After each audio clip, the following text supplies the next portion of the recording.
اعوذ باللہ من الشیطان الرجیم، بسم اللہ الرحمن الرحیم۔ بچ گیا نکارہ انتخابات کا۔ پاکستان میں اعلان ہو گیا انتخابات کی تاریخ کا، 8 فروری 2024۔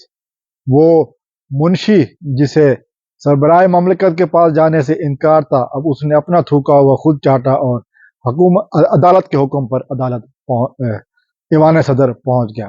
ویڈیو میں آگے بڑھنے سے پہلے اگر آپ نے چینل میرا سبسکرائب نہیں کیا تو آپ سے التماس ہے کہ میرا چینل سبسکرائب کر لیں۔ 8 فروری 2024، بے بسی کے عالم میں منشی کو کل ہم نے ایوان صدر سے نکلتے بھی دیکھا، لیکن جو آج ایک اہم بات کہی منشی نے، جو حقیقت ہے آج اس نے واضح کر دی، اور اس نے کہا کہ انتخابات کے دوران پی ٹی آئی پر پابندی نہیں ہوگی، پی ٹی آئی کے امیدوار انتخابات میں حصہ ضرور لیں گے۔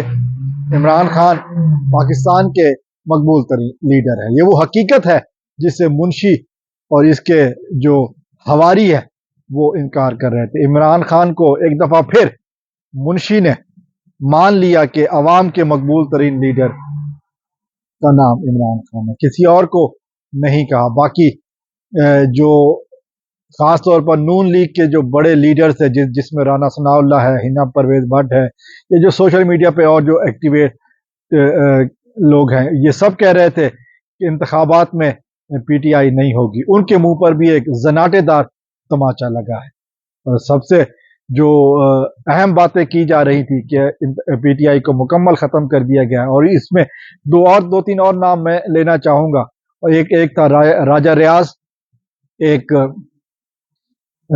فردوس عاشق امان، اور ایک فیاض الحسن چوہان۔ یہ وہ لوگ ہیں جو مسلسل شاہ سے زیادہ شاہ سے وفاداری کا حق دکھا رہے تھے، تو آج ان کے منہ پر زناٹے دار تھپڑ پڑا جب الیکشن کمیشن کے جو منشی ہیں، جو انچارج چیف الیکشن کمشنر منشی سکندر مرزا نے کہا ہے کہ پی ٹی آئی انتخابات میں حصہ لے گی اور اس پر پابندی نہیں ہوگی، اور یہ بھی منشی نے کہا ہے کہ عمران خان مقبول ترین لیڈر ہے۔